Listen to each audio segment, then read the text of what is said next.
Hello दोस्तों, केना छी अहाँ सब? अहाँ सबके स्वागत करै छी एक और नया ब्लॉग में। तो चलू आइ के ब्लॉग में अहाँ सबके देखाबऽ जा रहल छी। अखन बहुत ठंडा आबि गेल छी, ठंडा में एकदम गरमा गरम कचरी खाए में बड़ मजा आयत। तो अहाँ सबके सामने लऽ कऽ आबि गेल छी प्याज और मुरई के मस्त कचरी, एकदम कुरकुर वाला कचरी। तो अहाँ सब अंत तक बनल रहू, अहाँ सबके बड़ मजा आयत और आसानी से बनि जायत कचरी। तो देखियो, ई प्याज 5-6 गो लऽ लेब और मुरई लऽ लेब 6-7 गो, ठीक छै। और हरियर मिरचाई लऽ लेब 4-5 गो, ई सब लऽ कऽ काटि लेब बढ़िया से। और मुरई के नहीं काटब, मुरई के घसि लेब बढ़िया से। देखियो देखाबै छी, एनाही कऽ कऽ मुरई के घसि लेब। मुरई के नहीं काटल जेतै, प्याज के 5-6 गो प्याज के पतला पतला काटि लेब और मुरई के 6-7 गो मुरई के घसि लेब बढ़िया से, ठीक छै। देखियो 6-7 गो मुरई के घसि लेलिए, कते बढ़िया से घसा गेलै। इएह मशीन छै, मतलब बर्तन छै, इएह में घसलिए। देखियो घसि के एते भेलै। अब एकरा धऽ देलिए प्याज वाला में, ठीक छै। अब एहिमे अपना सब डालबै बेसन, ठीक छै। ई प्याज में डालि देने छियै प्याज आ अथी जे छलै हरियर मिरचाइ, ओहिमे मुरई घसि के डालि देलिए। अब एहिमे बेसन डालि देबै। देखियो एते में बेसन डालि लेब, जते हम सामग्री लेलिए ने ओहि हिसाब से एहिमे एते बेसन डालि देबै, ठीक छै। आब एहिमे अपना सब पहले बेसन डालि लेब, जते हम देखा रहल छी वएह हिसाब से डालब, वएह मात्रा में बेसन डालि लेब। आब एहिमे मंगरैल डालि देबै। देखियो ये मंगरैल छै, ठीक छै। मंगरैल डालि लेब। मंगरैल डाललाके बाद आब एहिमे जमाइन सेहो डालि देबै, ठीक छै। ई सब डालबै तऽ नीक लागत खाए में। जमाइन डाललाके बाद अब एहिमे हल्दी डालि देबै 1 चम्मच, काफ़ी छै 1 चम्मच। 1 चम्मच से ज़्यादा हल्दी नहीं डालब। नमक एहिमे 2 चम्मच डालि देबै, 2 चम्मच से ज़्यादा के नहीं जरूरत है नमक के, ठीक। और एहिमे मिर्ची पाउडर, लाल मिर्च पाउडर डालबै बस आधा चम्मच, उससे ज़्यादा नहीं डालक काज छै। धनिया पाउडर सेहो आधा चम्मच, ओहो से ओहि आधा चम्मच से ज़्यादा डालक नहीं काज छै। आब ई सब मसाला सब डालि लेब, ओहिके बाद बढ़िया से एकरा मिला लेब। देखियो एना आटा जेना सनै छै ओना सानि लेब। एहिमे खाली पानि नहीं डालबै, पानि नहीं डालऽ रहै छै, कियाकि मुरई के घसै छियै तऽ मुरई अपने प्याज अथी पानि छोड़ै छै, और अथी नमक देलिए तऽ प्याज सब अपने पानि छोड़तै। तऽ एहिमे पानि नहीं डालऽ के काज छै, ओनाही सनबै ना तऽ सना जायत।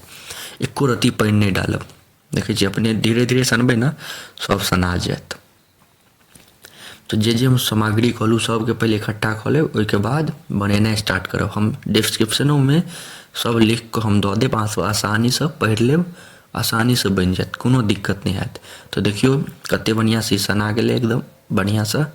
आब लोहिया चढ़ा लेब गैस पर, ठीक छै। ओहिके बाद तेल लोहिया में धऽ देबै गरम हुअ लेल।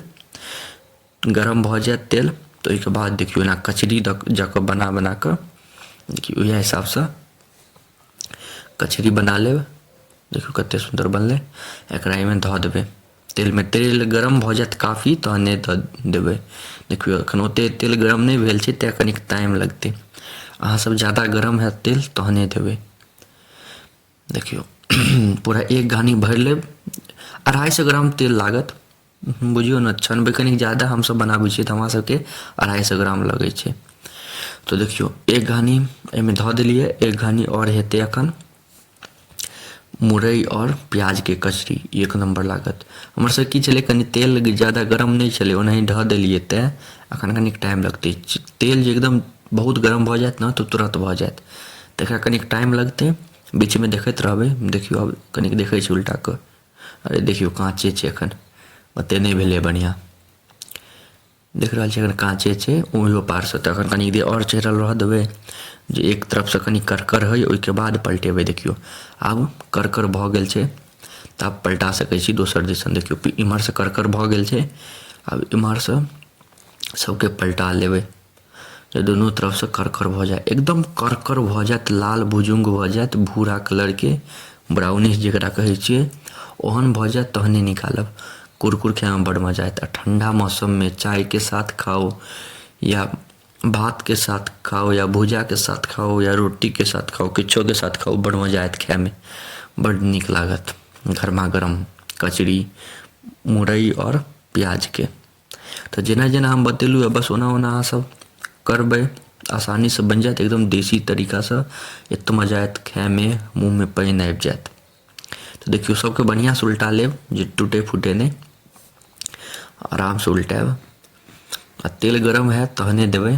तेल गरम भऽ जायत ने तो तुरंत छना जायत, तहन टाइम नहीं लागत। देखियो सबके उल्टा पुल्टा देलिए। आब कनी देर के बाद सब भऽ जेतै। अब देखियो सब भऽ गेलै निकालऽ वाला।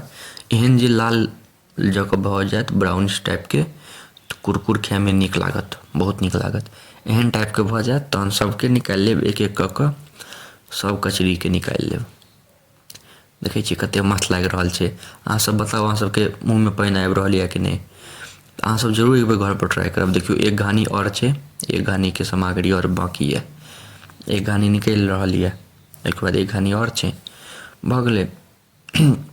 हम सब कनी ज़्यादा बनाबै छी, अहाँ सब अगर कम बनाबो के हैत तऽ कनी कमे बनाएब, ज़्यादा कैले बनाएब। तऽ देखियो एक घानी निकलि गेलै।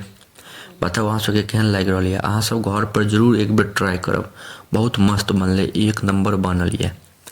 हमरा तऽ देखे के मुँह में पानि आबि रहल यऽ, की बताउ अहाँ सबके मुँह में पानि अबैया कि नहीं से नहीं पता।